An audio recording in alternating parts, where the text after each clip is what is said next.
E se o céu pudesse virar uma porta trancada?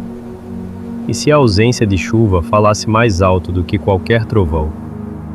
E se o reino inteiro descobrisse, tarde demais, que não manda em uma única nuvem? E se, no centro dessa seca, surgisse um homem sem espada, sem exército e sem palácio, trazendo uma frase curta demais para ser ignorada? O reino de Israel do Norte vivia de rotas, colheitas e promessas que se repetiam como as estações. Mas as estações não eram deuses. Em Samaria, as pedras do palácio seguravam sombras frescas nos corredores, e conselheiros falavam em voz medida, como se cada palavra precisasse pedir permissão antes de existir. O poder tinha nome, Acabe, e ao lado do poder havia presença, Jezabel, com a força de Sidom e seus altares, com sacerdotes, ritos e um perfume persistente de lealdade exigida. Nos campos, porém, a lealdade era outra. A terra pedia água. A terra sempre pede, mas naquele tempo o pedido virou ferida. O vento vinha quente, a poeira colava na pele como cinza. O orvalho sumiu primeiro, como se as manhãs tivessem desaprendido a ser gentis. Depois, riachos começaram a afinar, veias cansadas, correndo com vergonha, tentando não chamar atenção para a própria fraqueza. E então, de uma hora para outra, o céu pareceu manter o rosto fechado. Foi nesse cenário que Elias apareceu. O texto sagrado não o apresenta com genealogias longas, nem com títulos humanos. Ele surge como quem atravessa uma porta estreita. Elias, o tesbita, dos moradores de Gileade. Um homem do deserto e das colinas, onde a vida ensina que o essencial é pouco e que o silêncio pode ser uma arma. Ele foi ao encontro do rei e não levou presentes. Não levou tratado. Não levou desculpas. Levou uma declaração. Diante de Acabe, Elias disse, com a firmeza de quem não está negociando, que, tão certo como vive o Senhor, Deus de Israel, em cuja presença ele estava, não haveria orvalho nem chuva naqueles anos, senão segundo a sua palavra. Não é uma frase feita para agradar, é uma frase que corta. E quando uma palavra assim é dita, ela não fica no ar como fumaça. Ela cai sobre a história como pedra. Logo depois, Elias não se instala em praça pública, nem faz discurso. Ele desaparece, não por covardia, mas por direção. A palavra do Senhor vem a ele, ordenando que se retire, que vá para o lado oriental do Jordão e se esconda junto ao ribeiro de Querite. Ali haveria água. Ali, num lugar estreito, entre pedras e sombra, o profeta aprenderia que o mesmo Deus que fecha o céu também sustenta um homem sozinho. Querite não é palácio, é um corredor de natureza. Pedras irregulares, arbustos teimosos, o som insistente de um fio de água passando por uma garganta de terra. O tipo de lugar onde o dia e a noite parecem mais próximos, e onde cada ruído, um galho quebrando, um pássaro pousando, vira aviso. Elias bebe do ribeiro, e o texto diz algo que parece simples e impossível ao mesmo tempo. Os corvos lhe traziam pão e carne pela manhã, e pão e carne ao anoitecer. Corvos, aves conhecidas por pegar, por disputar, por sobreviver. E agora, obedecendo a uma ordem maior, carregam alimento para um homem que não tem fogão, nem mesa, nem guarda. O dia se repete, mas a seca avança. O céu permanece duro. E a água que antes corria no Querite vai diminuindo, como se a própria terra estivesse aprendendo a economizar esperança. Até que chega o momento inevitável.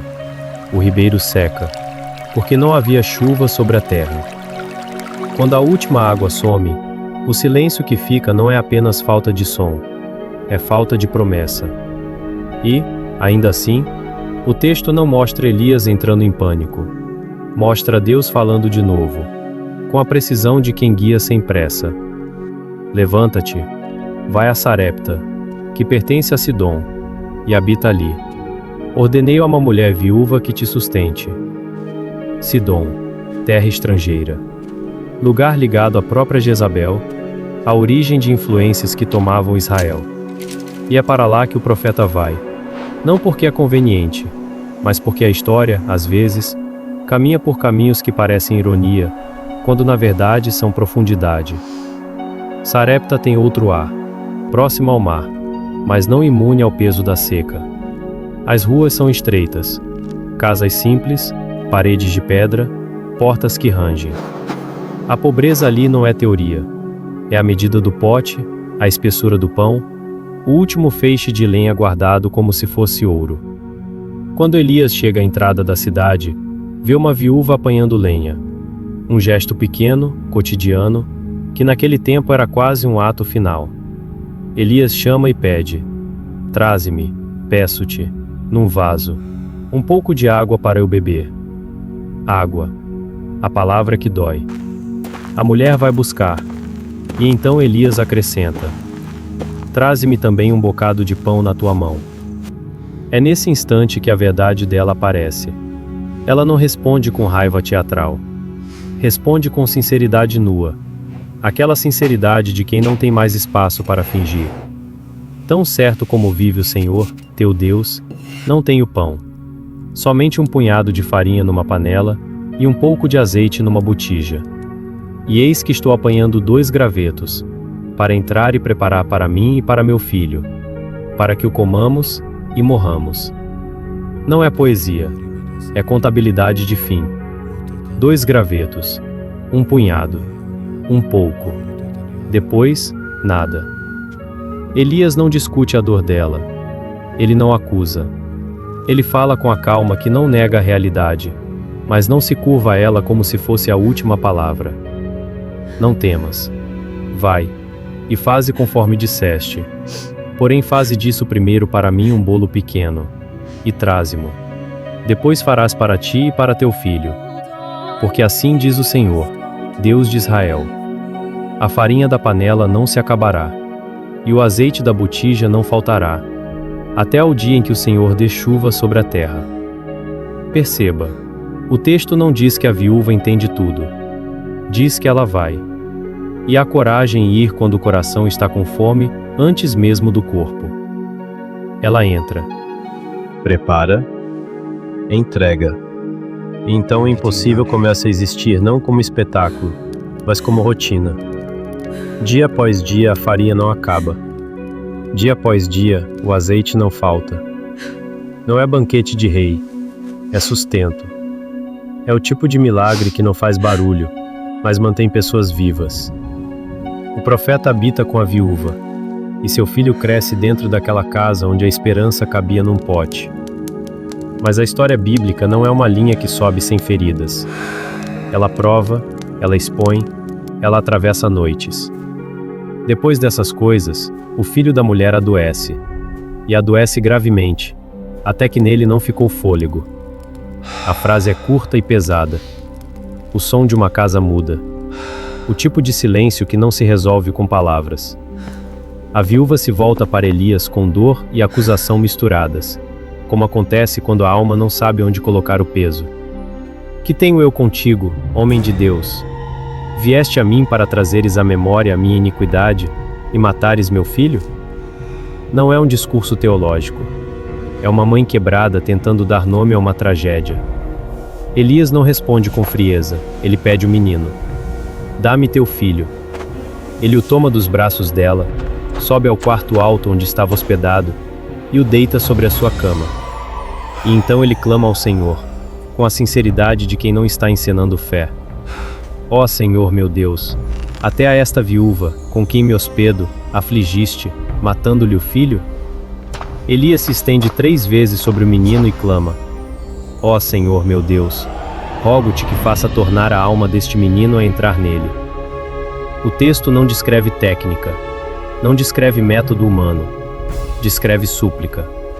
E então vem a frase que vira a sala do avesso. O Senhor ouviu a voz de Elias, e a alma do menino tornou a entrar nele, e reviveu. Elias desce com a criança viva, coloca o filho nos braços da mãe e diz: vê, teu filho vive. A viúva responde com uma confissão que nasce não de teoria, mas de chão. Agora conheço que tu és homem de Deus, e que a palavra do Senhor na tua boca é verdade. E o tempo passa. O texto marca muitos dias. E ao mesmo tempo, não deixa o leitor esquecer. A seca continua. Israel sofre. As estruturas rangem. Quando falta água, a política vira desespero. Quando falta comida, a idolatria vira tentativa. E quando falta futuro, o medo vira religião. No terceiro ano, a palavra do Senhor vem a Elias. Vai, apresenta-te a Acabe, e darei chuva sobre a terra. A frase darei chuva não é alívio imediato, é promessa de confronto. Porque antes de chuva, haverá fogo. Antes de água, haverá verdade exposta. Elias vai, e a fome na terra é severa. Acabe chama Obadias, que era mordomo do palácio. O texto faz questão de dizer: Obadias temia muito ao Senhor. E essa nota muda tudo, porque mostra que mesmo em palácio contaminado, existem corações em tensão, tentando permanecer fiéis sem virar manchete. Jezabel, diz o texto, exterminava os profetas do Senhor. Obadias havia tomado 100 profetas e os esconderá em cavernas, 50 numa, 50 noutra, sustentando-os com pão e água. Um ato silencioso, perigoso, feito não com holofote, mas com risco real. Agora, com a seca devastando, Acabe diz a Obadias para irem pela terra, por todas as fontes e ribeiros, ver se achariam erva para salvar vivos os cavalos e as mulas, para que não perdessem todos os animais. O rei e o mordomo se separam, cada um seguindo por um caminho.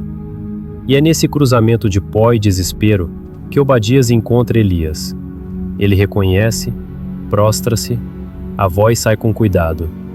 És tu, meu senhor Elias? Elias responde: Eu sou. Vai, dize a teu senhor: Eis que aqui está Elias.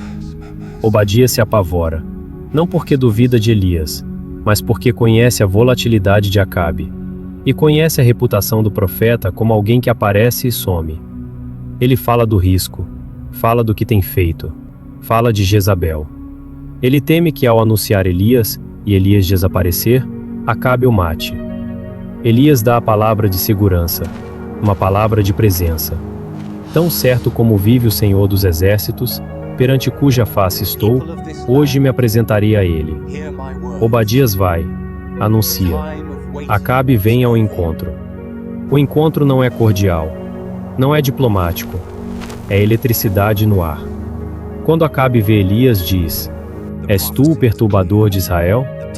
Elias responde com precisão cortante: Eu não tenho perturbado Israel, mas tu e a casa de teu pai, porque deixastes os mandamentos do Senhor e seguistes a Baal. Agora envia, e ajunta-me todo Israel no Monte Carmelo, e os 450 profetas de Baal, e os 400 profetas de Azerá, que comem da mesa de Jezabel. E Acabe envia, e o povo se reúne, e os profetas se reúnem. E o Monte Carmelo, com sua altura voltada para o mar, vira palco, não de entretenimento, mas de decisão nacional. O Carmelo vê multidões subindo, rostos queimados de sol, olhos fundos de fome, crianças no colo, homens com a pele rachada, líderes com medo escondido, sacerdotes com roupas rituais. O vento passando pelo alto como se fosse uma lâmina invisível. Elias se aproxima do povo e diz uma pergunta que não permite neutralidade: Até quando cocheareis entre dois pensamentos? Se o Senhor é Deus, segui-o. E se Baal, segui-o. O povo não responde. Silêncio. Às vezes, o silêncio é a confissão de um coração dividido. Então Elias propõe um teste claro: 2 novilhos, 2 altares. Nenhum fogo aceso por mãos humanas. Os profetas de Baal invocariam seu Deus. Elias invocaria o Senhor. E o Deus que respondesse por fogo, esse seria Deus. O povo responde: É boa esta palavra. É o tipo de concordância que nasce quando ninguém aguenta mais a confusão. Os profetas de Baal escolhem um novilho, preparam o altar e começam a clamar desde a manhã até o meio-dia. Ah, Baal, responde-nos. Mas não há voz. Não há resposta. Não há sinal. Eles saltam ao redor do altar. Repetem.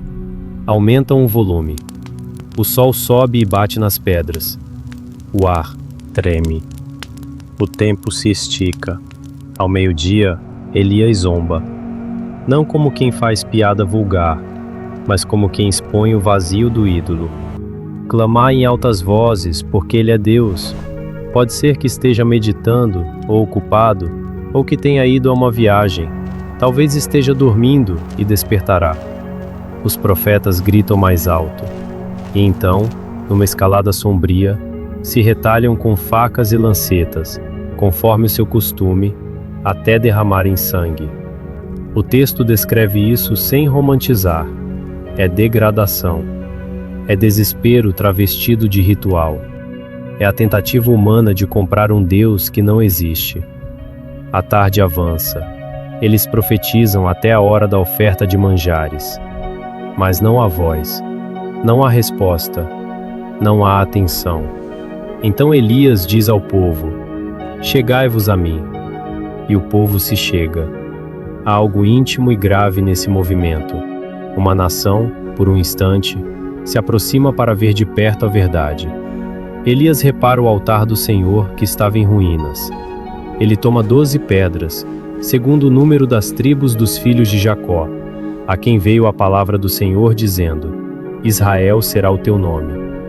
Com as pedras, ele edifica o altar em nome do Senhor. Faz um rego ao redor, capaz de levar 2 medidas de semente. Põe a lenha em ordem. Divide o novilho. Coloca sobre a lenha. E então faz algo que numa terra em seca parece insanidade calculada. Manda encherem 4 cântaros de água e derramarem sobre o holocausto e sobre a lenha. E diz: fazei-o segunda vez. E fazem. E diz: fazei-o terceira vez. E fazem.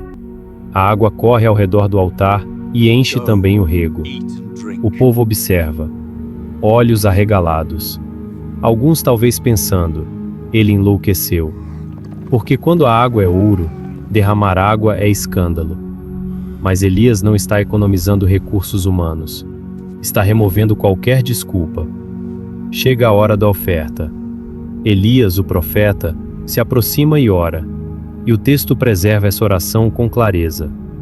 Ó Senhor, Deus de Abraão, de Isaque e de Israel, manifeste-se hoje que tu és Deus em Israel, e que eu sou teu servo, e que conforme a tua palavra fiz todas estas coisas. Responde-me, Senhor, responde-me, para que este povo conheça que tu, Senhor, és Deus, e que tu fizeste voltar o coração deles. Não é pedido por fama, é pedido por verdade, e por retorno. E então acontece. O fogo do Senhor cai, não como faísca, não como brasa tímida, cai como decisão. Consome o holocausto, a lenha, as pedras, o pó, e ainda lambe a água que estava no rego. O ar muda, o som muda, o monte inteiro parece prender a respiração. Quando o povo vê, todos caem com o rosto em terra e dizem: o Senhor é Deus. O Senhor é Deus. O clímax não termina no espetáculo, termina em consequência. Elias diz: lançai mão dos profetas de Baal, nenhum deles escape. Eles os prendem. Elias os faz descer ao ribeiro de Quizon, e ali os mata. É um momento duro, e o texto o registra sem enfeite. O confronto com a idolatria, naquele contexto nacional e de pacto, quebrado, vem com julgamento severo. O monte que viu fogo, agora vê sangue. A história bíblica não suaviza esse peso, ela o mostra, para que se entenda que alianças com deuses falsos não eram brincadeira cultural, eram ruptura real.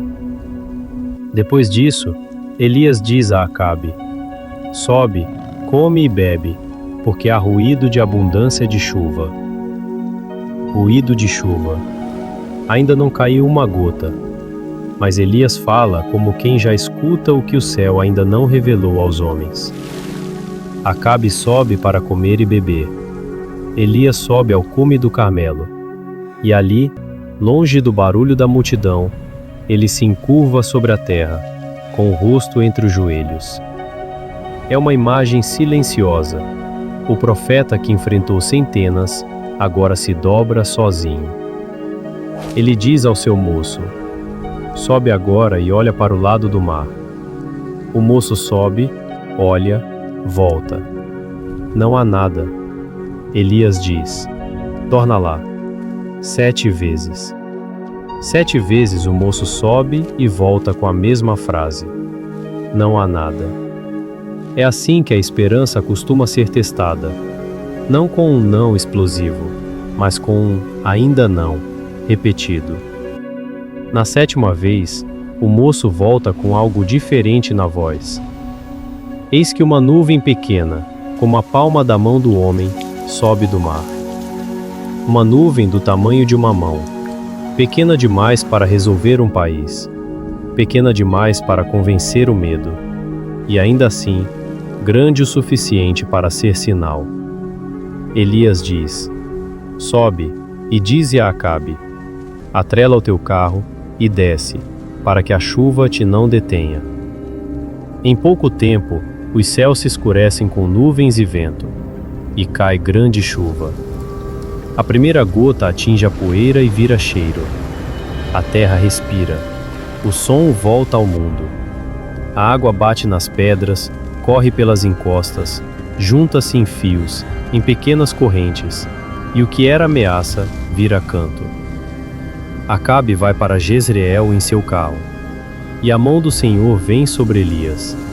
Ele cinge os lombos e corre adiante de Acabe, até a entrada de Jezreel. Imagine a cena: o rei com cavalos, rodas, pressa, e o profeta, molhado de chuva recém-chegada, correndo à frente, como se a própria história tivesse sido reordenada. E quando a tempestade desce, não é apenas água sobre solo rachado. É o fim de um silêncio. É o céu dizendo que não está vazio. É a nuvem pequena provando que o impossível, às vezes, começa com algo que quase parece nada.